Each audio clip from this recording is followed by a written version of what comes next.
I never thought I'd be the kind of person who'd run from a job, especially not one that paid as well as this. But if you're reading this, or listening, or whatever, just know that I'm not coming back to the lodge. Not for any amount of money. Not even if they doubled it. There are things out there in the wild that don't care about your paycheck, or your plans, or your sense of what's real. And if you ever find yourself at a place called Pine Lake Lodge, tucked away in the endless green of Northern Ontario, do yourself a favor. Ask about the rules before you unpack your bags. The drive up was almost beautiful enough to make me forget why I was nervous. The highway narrowed to a single lane, then to gravel, then to a rutted dirt track that wound through forests so thick the sun barely touched the ground. Every so often, the trees would part and I'd catch a glimpse of the lake, glass smooth, impossibly blue, ringed with pines that looked black in the late afternoon light. It was the kind of place you see on postcards, the kind of place people go to get away from everything. But as the road twisted higher and the cell signal dropped to nothing, I started to feel like I was leaving more than just civilization behind. When I finally pulled up to the main lodge, the air was so clean it almost hurt to breathe.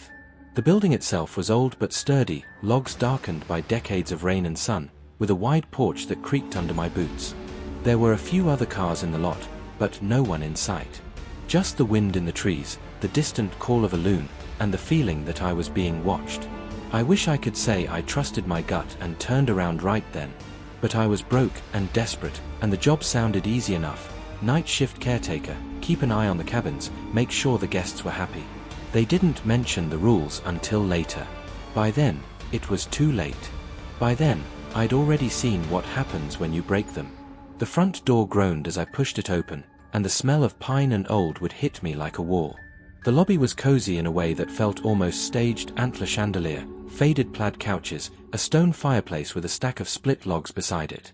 I set my duffel down and cleared my throat, but the only answer was the ticking of a clock and the faint hum of a fridge somewhere in the back. I was about to call out when a man stepped out from behind the counter. He was tall, broad-shouldered, with a beard that looked like it had never seen a razor. His eyes were sharp, but there was something tired in them, like he hadn't slept in days. "You must be the new night guy," he said, voice gravelly. "I'm Bill. You're early." I nodded, suddenly self-conscious. "Yeah, sorry. The drive was faster than I thought." He grunted, then gestured for me to follow him behind the counter. "Let's get you sorted. You'll be here for the next 2 weeks, right?" "That's the plan," I said, trying to sound more confident than I felt. He handed me a battered clipboard with a stack of forms, emergency contacts, payroll info, the usual stuff. I filled them out while he ran through the basics, where the cleaning supplies were, how to reset the generator if the power went out, which cabins were booked and which were empty. It was all so normal, so routine, that I started to relax. Then he slid a single sheet of paper across the counter. It was handwritten, the ink smudged in places, and at the top, in block letters, it said, "Night Shift Rules." I looked up, expecting a smirk, maybe a joke. But Bill's face was dead serious. "Read these," he said quietly, "and follow them. No exceptions." I scanned the list, my brow furrowing with each line. 1. Never look at the lake after midnight. Point 2. If you hear knocking at the main door between 1 o'clock and 3 a.m., do not answer. Point 3. Feed the thing in cabin 7 at exactly 2:13 a.m. Use the red bowl. Point 4. If you see a guest outside after 2:30 a.m., do not speak to them. Point 5. If the phone rings more than 3 times, unplug it and wait 5 minutes before plugging it back in. Point 6. Never, under any circumstances, go down to the docks after dark. I tried to laugh, but the sound died in my throat. Is this some kind of hazing thing? Bill shook his head, jaw clenched. I wish it was. Just do what the list says. Don't ask questions. Don't try to be a hero. He leaned in, lowering his voice. You'll hear things. See things. Most of it, you can ignore. But if you break the rules, you won't last the night. Trust me.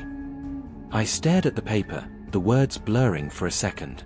What's in cabin 7? He looked away, suddenly interested in a spot on the wall. Just feed it. Don't open the door. Don't look inside. The silence stretched between us, heavy and uncomfortable. Finally, he handed me a ring of keys and a flashlight. Your room's upstairs. Shift starts at 10. If you need anything, I'll be in the manager's cabin. Don't wake me unless it's an emergency. I nodded, clutching the rules like a lifeline. As I climbed the stairs, I couldn't shake the feeling that I'd just signed up for something I didn't understand. Something I might not survive. My room was small but comfortable, with a window that looked out over the gravel lot and a narrow bed that creaked every time I shifted my weight. I unpacked, changed into a fresh shirt, and tried to shake off the weirdness of Bill's rules. By the time I headed downstairs, the sun was already dipping behind the trees, painting the lake in streaks of gold and purple. For a moment, it was easy to believe I was just another seasonal worker, about to start another forgettable job. The guests trickled in for dinner, filling the dining room with the low hum of conversation and the clatter of cutlery. There was a retired couple from Toronto who argued about crossword puzzles, a group of college kids who'd already started on their second case of beer, and a wiry old man who sat alone by the window, staring out at the water with a look I couldn't quite read. I made small talk, cleared plates, and tried to memorize names. It was almost normal, almost. By 10, the lodge had quieted. Most of the guests retreated to their cabins, and the only sounds were the distant chirp of crickets and the occasional splash from the lake. I did a quick walk around the property, flashlight in hand, checking that all the doors were locked and the porch lights were on. The air was crisp, and the sky was so clear I could see every star. I paused at the edge of the dock, the lake stretching out before me like a sheet of black glass. I remembered the first rule: never look at the lake after midnight. I checked my watch. 11:57 p.m. I almost laughed at myself, but something about the stillness made my skin crawl. I turned to go, but a sudden rustling in the reeds made me freeze. I squinted into the darkness, heart thumping, but saw nothing. Just the wind, I told myself. Just a muskrat or a bird. Back inside, I tried to distract myself with busy work, wiping down counters, restocking the coffee station, double-checking the guest log. But every so often, I'd catch a flicker of movement out of the corner of my eye, or hear a soft tapping at one of the windows. Each time, I'd tell myself it was nothing. Just the building settling, or a branch in the wind. But as the clock crept past midnight, the lodge felt different. The air seemed heavier, the shadows deeper. I found myself glancing at the rules, reading them over and over, as if the words themselves could keep me safe. I didn't know it yet, but that first night was just the beginning. The lodge was waiting, and so was everything that came with it. The first few nights blurred together in a haze of routine and exhaustion. I tried to convince myself that the rules were just a local tradition, a way to haze the new guy, or maybe a joke that had gotten out of hand. But the longer I stayed, the more I noticed things that didn't fit, little cracks in the normalcy that widened with every shift. On my third night, I was in the office, half watching an old hockey game on the tiny TV, when I heard footsteps on the porch. I checked the clock, 1:17 a.m. The rules flashed through my mind: if you hear knocking at the main door between 1 o'clock and 3 a.m., do not answer. I muted the TV and waited, heart pounding. The footsteps stopped right outside, and then came the knock, 3 slow, deliberate raps. I held my breath, every instinct screaming at me to check who it was. Maybe a guest had locked themselves out, or someone was hurt. But I remembered Bill's warning, the way his eyes had gone flat and distant when he talked about the rules. I stayed put, counting the seconds. The knocking came again, louder this time, followed by a low, muffled voice I couldn't quite make out. I pressed my back against the wall, willing myself to stay silent. After what felt like forever, the footsteps retreated, fading into the night. The next morning, I asked around, but none of the guests admitted to being out that late. The old man by the window just shook his head and muttered something about the ones who come calling. I tried to laugh it off, but the unease lingered. A few nights later, I was making my rounds when I heard a scratching at one of the dining room windows. It was a thin, desperate sound, like fingernails on glass. I shone my flashlight outside, but the beam caught only empty air and the reflection of my own face. The scratching stopped as soon as I looked, but when I turned away, it started again, faster, more frantic. I backed away, pulse racing, and the noise finally ceased. I checked the window in the morning. There were long, pale marks on the glass, as if something had tried to claw its way in. The rules started to feel less like a joke and more like a lifeline. I kept the list in my pocket, reading it before every shift, memorizing the order and the times. I started to notice other things, 2. How the air in the hallway outside cabin 7 was always colder than the rest of the lodge. How the Red Bull Bill had given me was always empty by the time I checked it in the morning, no matter how much food I left out. One night, just before 2:13 a.m., I stood outside cabin 7, Red Bull in hand. The door was old, the paint peeling, and there was a strange, sour smell that seeped from the cracks. I set the bowl down, careful not to look through the tiny window. Something shifted inside, just a shadow, or maybe a trick of the light. I turned away, but as I walked down the hall, I heard a wet, slurping sound, followed by a low, guttural sigh. I didn't look back. The worst was the night I almost broke the rule about the phone. It was 2:45 a.m., and I was dozing in the office chair when the phone rang once, twice, 3 times. I reached for it out of habit, but my hand froze over the receiver. The rules: if the phone rings more than 3 times, unplug it and wait 5 minutes before plugging it back in. The phone rang a 4th time, and the sound changed, warped, almost metallic, like someone was speaking through a mouthful of water. I yanked the cord from the wall, heart hammering, and sat in the dark, counting out the minutes. When I finally plugged it back in, there was nothing but static on the line. After that, I stopped questioning the rules. My skepticism faded, replaced by a gnawing fear that grew with every shift. The lodge was beautiful by day, but at night it became something else, something hungry, something that watched and waited. I started to dread sunset, counting the hours until dawn. I kept my head down, followed the rules, and tried not to think about what might happen if I slipped up. But the lodge had a way of testing you, of pushing you right to the edge. And I could feel it, every night, getting closer. It was just after sunset on my 7th night when I found myself sitting on the back steps, chained, smoking, and staring out at the lake. The air was thick with mosquitoes, but I barely noticed. I was too busy replaying the week in my head, every strange noise, every close call, every time I'd nearly broken a rule without even thinking. I was starting to feel like a prisoner, trapped by a list of instructions I didn't understand. That's when I heard the screen door creak behind me. I turned to see the old man from the dining room, the one who always sat by the window, watching the water. Up close, he looked even older, his face a map of deep lines and sunspots. He didn't say anything at first, just sat down beside me and lit a cigarette of his own. "You're the new night guy," he said after a while, his voice low and rough. "You're doing better than most." I tried to laugh, but it came out hollow.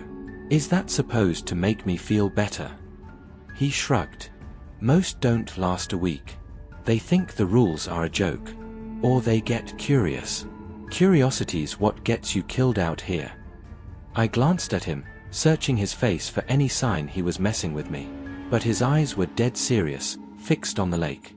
"What's really out there?" I asked, my voice barely above a whisper. "What happens if you break the rules?" He took a long drag, exhaled, and shook his head. "Doesn't matter what I say. You wouldn't believe me. Just remember this, the rules aren't there to keep you in line. They're there to keep them out." He stood, flicked his cigarette into the grass, and started back toward his cabin. He paused at the door, looking back over his shoulder. "If you see something you shouldn't, don't look twice. And whatever you do, don't go down to the docks after dark." I watched him disappear into the shadows, his words echoing in my head. I wanted to believe it was just superstition, just a story to scare the new guy. But deep down, I knew better. That night, the lodge felt different. The air was heavy, almost electric, and a thick fog began to roll in off the lake, swallowing the trees and muffling every sound. The guests were restless, peering out their windows, whispering in the halls. Even Bill seemed on edge, double-checking the locks and muttering to himself. I was making my rounds when I heard voices coming from the lakeside cabins, raised, urgent, panicked. I hurried over and found 2 of the college kids standing on the porch, one of them pale and shaking, the other clutching a phone with trembling hands. She looked at the lake, the first one stammered, pointing at his friend. She said something was moving out there. Something with eyes. I felt the blood drain from my face. Midnight had come and gone. The first rule: never look at the lake after midnight. Before I could say anything, the fog thickened, pressing against the windows, seeping under the doors. The lodge itself seemed to groan, the wood settling with a sound like a distant scream. The lights flickered, and the air grew cold enough to see my breath. That was the moment I realized the rules weren't just for me, they were for everyone. And now, because one of us had slipped, we were all in danger. The lodge was no longer a safe haven. It was a trap, and something was coming for us. The fog pressed against the windows so thick it looked like the world outside had been erased. The lodge's old timbers groaned and popped, the sound echoing through the halls like distant footsteps. I tried to keep my voice steady as I herded the 2 college kids into the main lounge, but my hands were shaking. I could feel the rules burning in my pocket, the paper suddenly heavy as a stone. The other guests had gathered, drawn by the commotion and the unnatural cold. The retired couple clung to each other, eyes wide and darting. The wiry old man from the porch was there too, standing by the fireplace, his face set in grim resignation. Bill was nowhere to be seen. I did a quick head count. We were missing 2 people, a father and his teenage son from cabin 4. I tried the radio, but all I got was static. The landline was dead, the cord yanked from the wall. My phone, like everyone else's, had lost signal hours ago. The girl who'd looked at the lake was shivering, her lips blue. She kept glancing at the windows, flinching every time the fog shifted. Her friend hovered beside her, whispering reassurances that sounded more desperate than comforting. I remembered the old man's warning, if you see something you shouldn't, don't look twice. I tried to keep everyone away from the windows, but curiosity is a hard thing to kill. The retired woman kept peeking through the curtains, muttering about shapes moving in the mist. That's when the knocking started. Slow, deliberate, echoing through the empty halls. It came from the main door, then the back, then the windows, always 3 knocks, always just out of sight. The rules: if you hear knocking at the main door between 1 o'clock and 3 a.m., do not answer. I pressed my back to the wall, heart pounding, and tried to keep everyone calm. But the knocking grew louder, more insistent, until it sounded like fists pounding on every surface at once. The lights flickered, then died, plunging us into darkness. Someone screamed. I fumbled for my flashlight, the beam cutting a narrow path through the gloom. Shadows twisted at the edge of the light, too tall and thin to be human. The air was thick with the smell of wet earth and rot. A window shattered in the dining room. I spun around, catching a glimpse of something slithering through the broken glass, long, pale limbs, eyes that glowed like coals. The old man by the fireplace grabbed the fire poker and swung at it, but the thing moved too fast, melting into the shadows. The guests panicked, scattering in every direction. I shouted for them to stay together, but fear had taken over.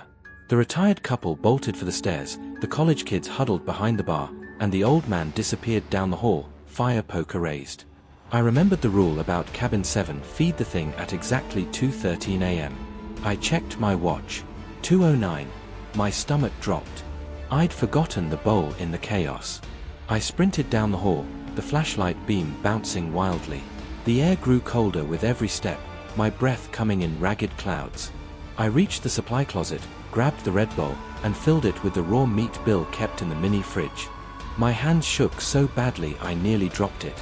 As I approached cabin 7, the door rattled on its hinges, something heavy thumping against it from the inside. I set the bowl down, careful not to look through the window. The thumping stopped. A wet, slurping sound filled the hall, followed by a low, satisfied sigh. I backed away, heart hammering, and nearly tripped over the old man.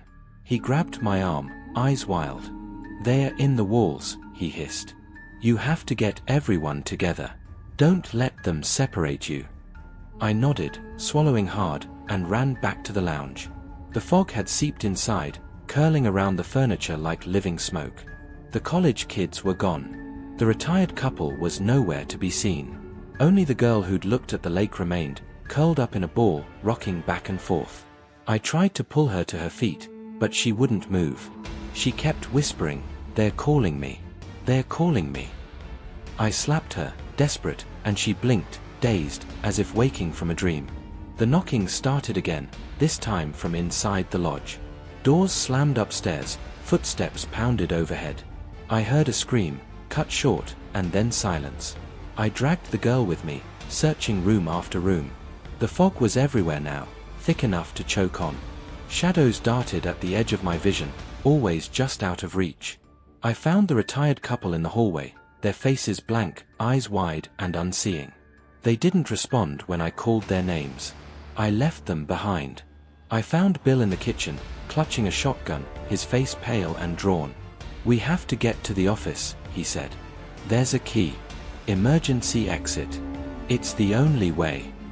We fought our way down the hall, the girls stumbling between us.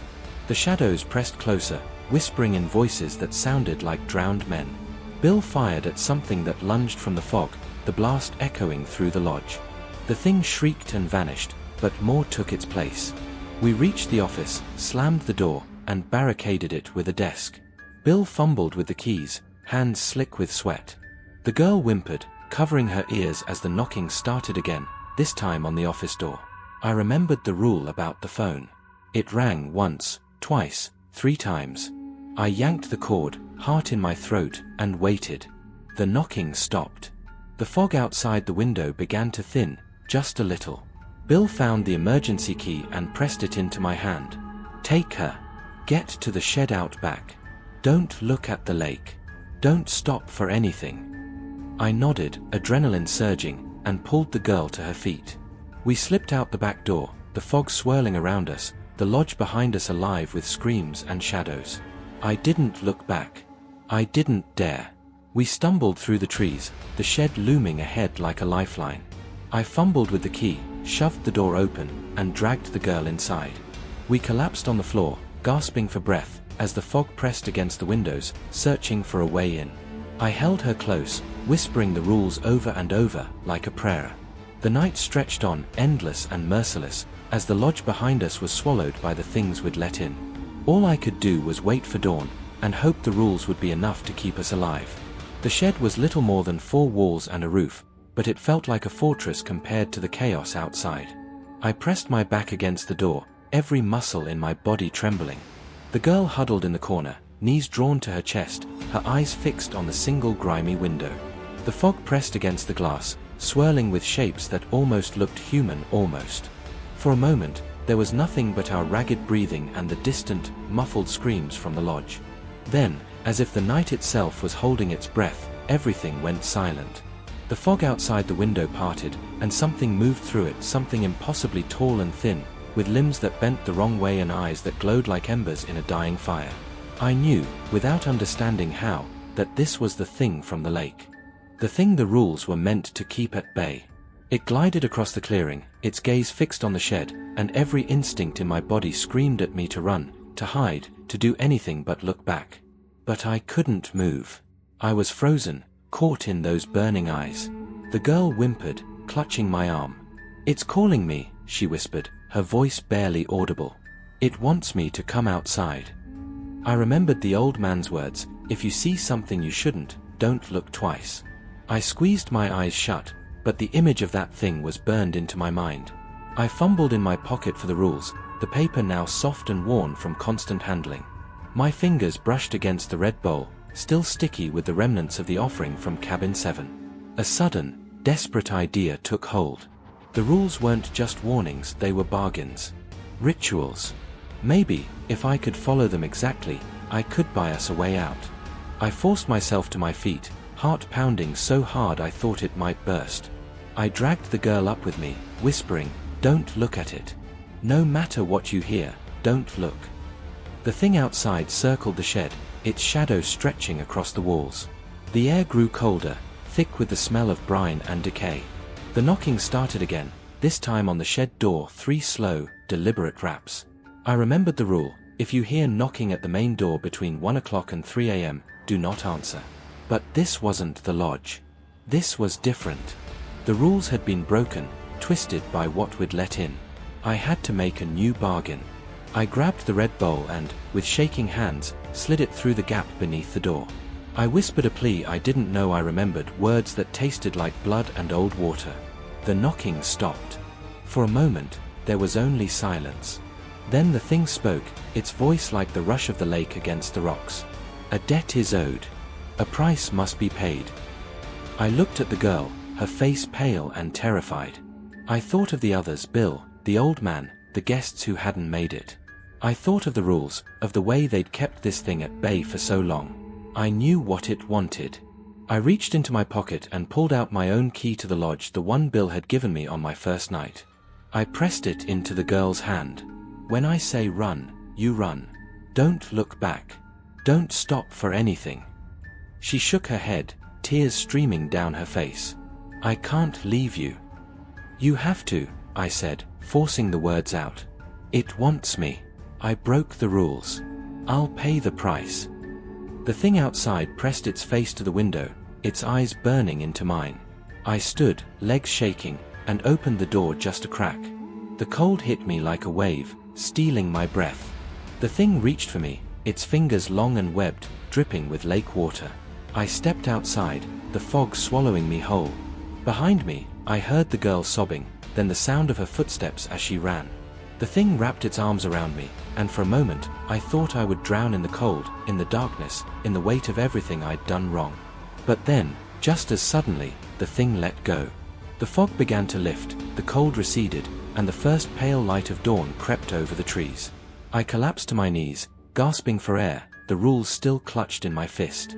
The thing was gone. The lodge stood silent and empty, the nightmare receding with the mist. I was alive, but I knew I'd never be the same. I'd seen what waited in the dark, what the rules were really for. And I knew, deep down, that the bargain was only temporary. The lake would always be hungry. The rules would always need to be kept. Dawn came slow and grey, the kind of light that doesn't so much banish the darkness as dilute it. I sat on the cold ground outside the shed, shivering, watching the fog retreat across the lake like a wounded animal. The world felt hollow, emptied out by the night's violence. My limbs ached, my mind felt scraped raw, and every breath tasted faintly of brine. The girl, her name was Emily, I learned later, found me as the sun finally broke through the trees. She was pale and shaken, but alive. We didn't speak at first.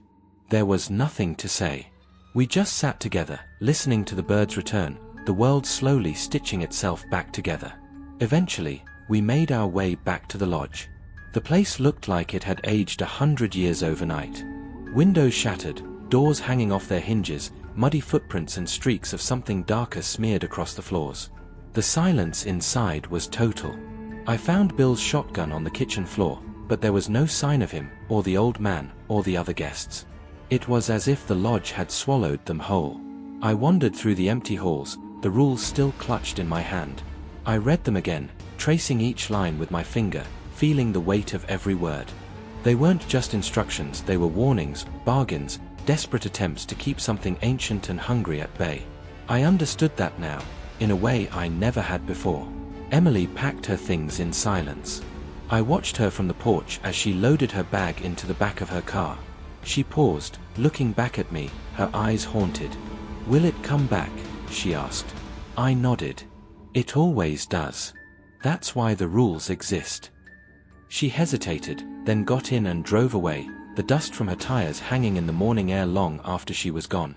I stood there, alone, listening to the wind in the pines and the gentle lap of water against the shore. The lodge felt empty, but I knew it wouldn't stay that way for long.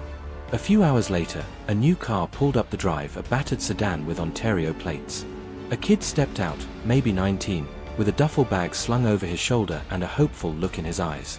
He glanced around, taking in the battered lodge, the broken windows, the silence. He spotted me on the porch and gave a nervous wave. "Hey, I'm here for the night shift job. Bill said to ask for the rules." I opened my mouth, the warning on the tip of my tongue. I wanted to tell him everything, to beg him to turn around, to run, to never look back. But the words caught in my throat. I remembered my own first day, the way I'd laughed at the rules, the way I'd thought I was different. Instead, I just nodded and handed him the battered sheet of paper. "Read them. Follow them. No exceptions." He took the list, eyes scanning the lines, his brow furrowing in confusion. I watched him, feeling the weight of the cycle settling over me like a shroud. The lodge would fill up again. The rules would be broken again. And the thing in the lake would wait, patient as ever. I turned away, the morning sun warm on my face, and wondered how long it would be before the next night of terror. If you've made it this far, maybe you're thinking I'm crazy. Maybe you think it's just a story, or some elaborate prank. I wish it was. I wish I could go back to believing the world was simple, that monsters were just shadows and rules were just words on a page. But I know better now. If you ever find yourself at Pine Lake Lodge, or any place that feels a little too quiet, a little too old, pay attention to the rules. Don't laugh them off. Don't get curious. Curiosity is what gets you noticed, and once you're noticed, it's already too late. The rules aren't there to control you, they're there to protect you from things you can't even imagine. I still see the lake sometimes, even when I close my eyes. I hear the knocking in the middle of the night, even though I'm hundreds of miles away. Sometimes, when the fog rolls in, I catch a glimpse of something moving just beyond the edge of the light. I keep the list of rules in my wallet now, creased and faded, just in case. And lately, I've started to wonder if the rules only work at the lodge. Or if maybe, just maybe, the thing in the lake followed me home. I hear strange sounds outside my apartment window some nights, 3 slow knocks, always just after midnight. So if you ever hear knocking when you know you're alone, or if you see something moving in the fog that shouldn't be there, remember, some rules are meant to be followed, no matter where you are. And some things, once they find you, never really let you go.